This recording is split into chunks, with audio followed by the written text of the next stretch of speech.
So hello guys welcome back to my next blog. अनि के छ हालखबर? आई होप सन्चै हुनुहुन्छ होला। डेली ब्लगिङको डे 9 ब्लगमा स्वागत छ। आज चाहिँ म बिहान फुटबल ग्राउन्डमा आएको थिएँ क्या। अनि फुटबल म्याच हेर्न यहाँ साथी दाईहरूको म्याच भइरहेको थियो क्या गाइज। अनि केही बेर पछि म घर नि गइसकेको थिएँ। खानासाना खाएर बाहिर घाम ताप्दै बसिरहेको थिएँ। अनि मलाई मेरो साथीले बोलाउन आयो क्या गाइज। मेरो साथीलाई केही काम थियो। अनि त्यसपछि म मेरो साथीको स्कुटीमा बसेर जानतर्फ लागेँ। साथी र म गफ गर्दै स्कुटीमा आउँदै थियौँ। अनि म बस पार्क नि पुग्यो गाइज। अनि त्यहाँबाट हामी मच्छे गाउँतिर नि जान लाग्यौँ। साथी र म गफ गर्दै स्कुटीमा आउँदै थियौँ। अनि मच्छे गाउँ नि पुग्यो गाइज होइन। मच्छे गाउँमा मन्दिरको दर्शन नि गरियो। अनि हामी मच्छे गाउँ चोकमा नि पुग्यो होइन गाइज।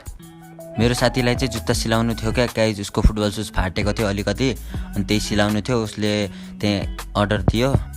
हामीले त्यहाँ जुत्ता दिएर नि आयो। अनि साँझ लिन आऊ भन्नुभएको थियो क्या गाइज। अनि हामी साँझ लिन आउँछौँ। अनि त्यहाँ जुत्ता पसलबाट निस्किसकेपछि हामी फुटबल ग्राउन्डमा नि आयो क्या। अनि हाम्रो यहाँ टिमहरू रेडी हुँदैछ क्या गाइज। अनि हामी फुटबल खेल्नतर्फ लाग्यौँ। अनि त्यहाँ अर्को टोलको साथीहरू नि आउनु भएको थियो क्या गाइज।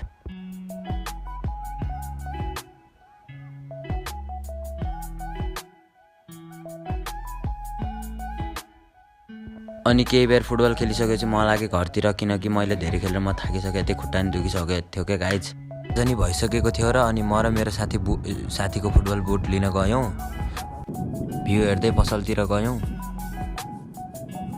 जुत्ता सिलाउने पसलमा पुगेको त पसलमा अङ्कल नै हुनुहुन्थेन।